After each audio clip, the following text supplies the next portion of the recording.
So after Antietam, when McClellan refuses to go after Lee's army and refuses to pursue, McClellan is replaced by Burnside, okay? And Burnside is going to lead the Union troops into a slaughter at the Battle of Fredericksburg. It takes place around this little town in Virginia. It's across a river that it happens, and it's a really ugly, ugly battle. It's really intense for a couple of days, but it does not go well for the Union at all. Lots of Union casualties here, and Burnside was in charge. He's replaced because we've begun this hokey pokey of generals that Lincoln really can't seem to find one that he's satisfied with and that will do the job the way that he wants it done with a clear-cut victory. So General Hooker takes over after Fredericksburg, and he's defeated at the Battle of Chancellorsville, and he's soundly defeated. Okay. Now, the only positive thing coming out of Chancellorsville for the Union was that the Confederacy lost a great general in this one, because General Jackson, Stonewall Jackson, was killed incidentally at the Battle of Chancellorsville. He was killed by friendly fire, which means that he was killed by his own men.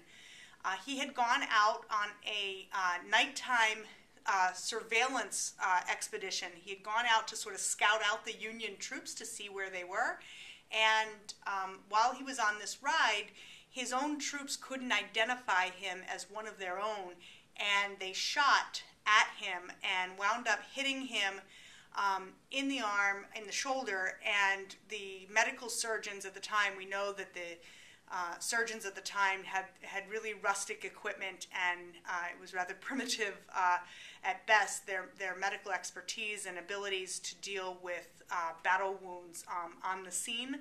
And he wound up getting very infected. He lived for a few days afterwards, and he wound up getting very infected. They wound up having to amputate his arm, and he wound up dying as a result of the infection that set in. It took his life.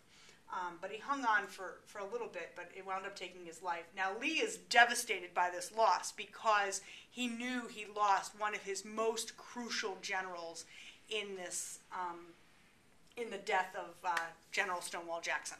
So Lee heads north at this point. He takes his army and he heads north, and he feels like if he can infiltrate the north and really put a stranglehold on a place in, say, Pennsylvania, he can really put some real pressure on Philadelphia or New York or Baltimore and really distract the Union army. So he heads north to Gettysburg.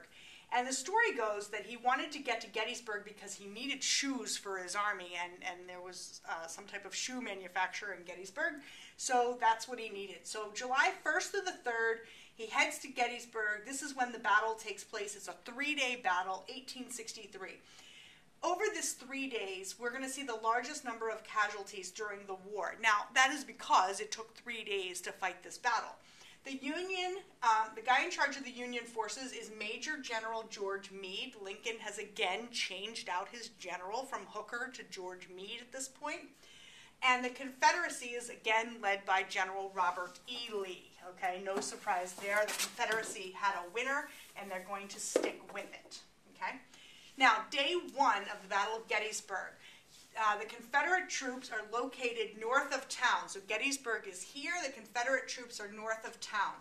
And the Union Brigadier General Beaufort is going to defend the low ridges that are located north of Gettysburg. Now, a lot of you have been to Gettysburg because we are located so close to there, only about an hour or so away. So a lot of you have been out there, and you know that it's hilly ground because it's sort of near the Appalachian Mountains. And so Beaufort is defending the low ridges that are out there.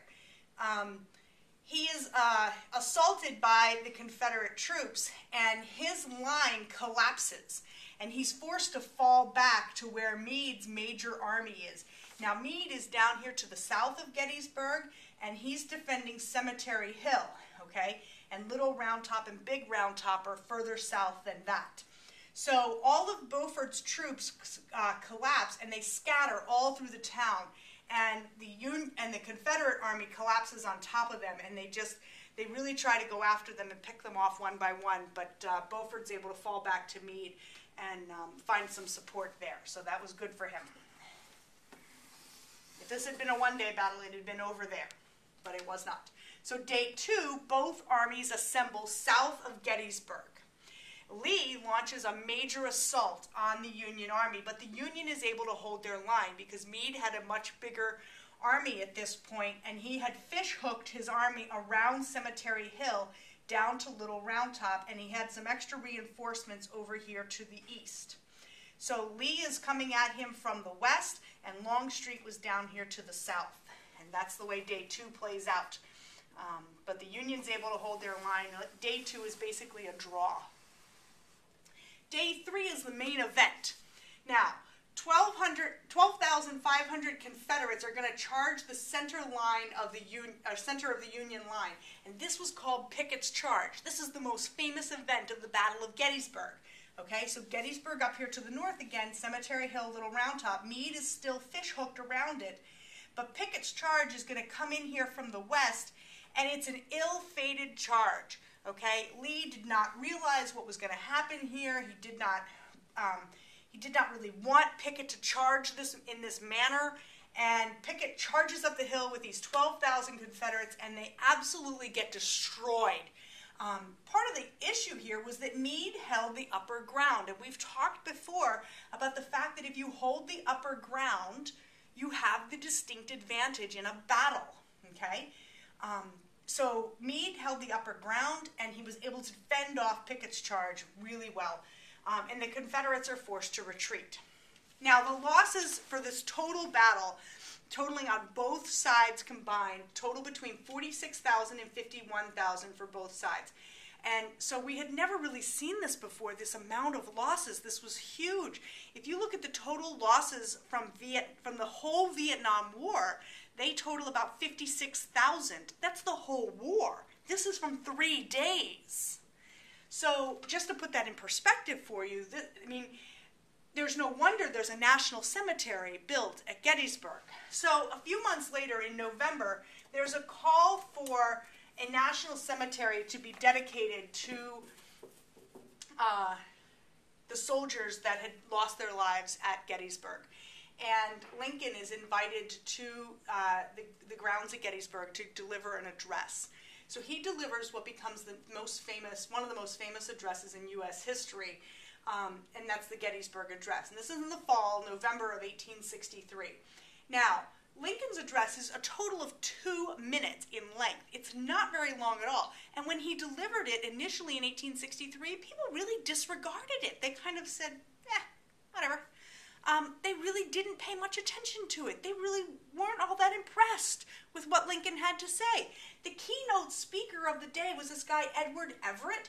He was the keynote. He was the big draw of the day. He spoke for 2 hours, and then Lincoln followed him and spoke for 2 minutes. And people were kind of like, that was it? Really?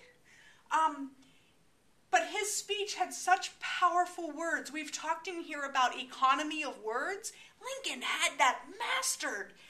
And he enforced the notion of the Declaration of Independence, and he did that quite intentionally. Take the first few words, 77 years ago. If you do the math on that, it takes you right back to 1776.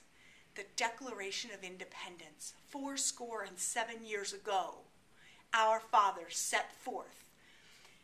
And he reinforces those notions that were set forth in the Declaration of Independence, that all men are created equal, that we deserve to break from this bondage. It was a mere 10 sentences in length, but it becomes, after some hindsight, one of the most celebrated speeches in U.S. history. Now, if you watch the movie Lincoln, you'll find that it slightly alters history a bit, because the opening scene of Lincoln shows those 2 soldiers reciting the words from the Gettysburg Address. Spielberg screwed that up a little bit. That would never have happened in 1863 or 1864. Those soldiers would never have known, because the speech was not celebrated at the time. people would not have gone around citing the words and reciting them back to Lincoln at the time, especially a couple of soldiers. So, a little bit of historical trivia for you.